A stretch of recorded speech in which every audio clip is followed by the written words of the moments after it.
Did they come to you, or did you go to them about being a linebacker? Coach D actually was kind of trolling me during the season last year, saying that he's gonna move me to linebacker, and like I kind of like knew it was coming once the season was over, and so I talked to Dorn and Biggie, and then I feel like they feel like it was the best decision for me. Talking with my family, they felt it was the best decision for me too. Did you have to do anything different this offseason to work your way into that spot now? Yeah, I had gained some weight. Right now I'm about 215, and so and just also getting with Caden and then Betty, doing some linebacker drills, and then just getting with them in the off time, just talking about run fits. Knowing kind of who's been through that position, what are you taking from their games and implementing into yours this year?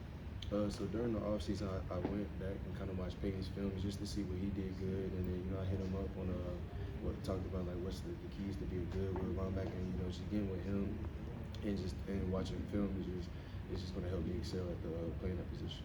How much was that Clemson game where you filled in for him in that last drive? Does that give you any confidence, making the switch, knowing that you did it at a very high level with it? Yeah, when they told me they was planning on moving a linebacker, I kind of felt like, to me personally, I feel like it was going to be easier for me since I'm more closer to the line of scrimmage, and I don't have to do as much covering as I did at safety. But like I said, I feel like it was going to be easier for me if I just did the transition. How much have you heard the name Jermaine Pratt in the last few months? I seen it on Twitter. I really haven't heard it. Like my coach really ain't say nothing about it, but I have seen it on Twitter that like he could be a next Jermaine Pratt. Do you know the legend at all? Mm-hmm. Do you hope that could be you?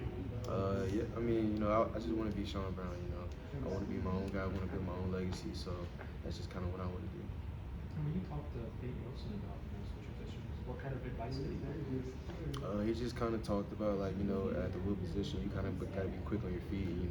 You got to make decisions like right then and there. You can't really hesitate, and then whatever you do, just do it full speed. You talked about having less coverage responsibilities. He was one of the best coverage linebackers in the country last year. I mean, did you pick his brain about that, or do you feel pretty comfortable with coverage from where you're at? Well, at that position, it's really either I got to do this or that, and so like I feel like it's kind of like the same, but like kind of it would be easier. So that I didn't really ask him about that really.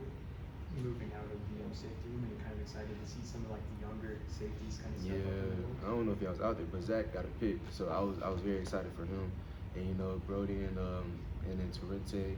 So I'm just Torrente's been meeting with me, asking me about the free safety spot, so I'm kind of excited to see how they do. When you look back, I mean, in the beginning of the year, they would take you out in the nickel or dime, but by the end of the year, you were doing really well in pass coverage. How much do you feel that you improved as a pass defender last year?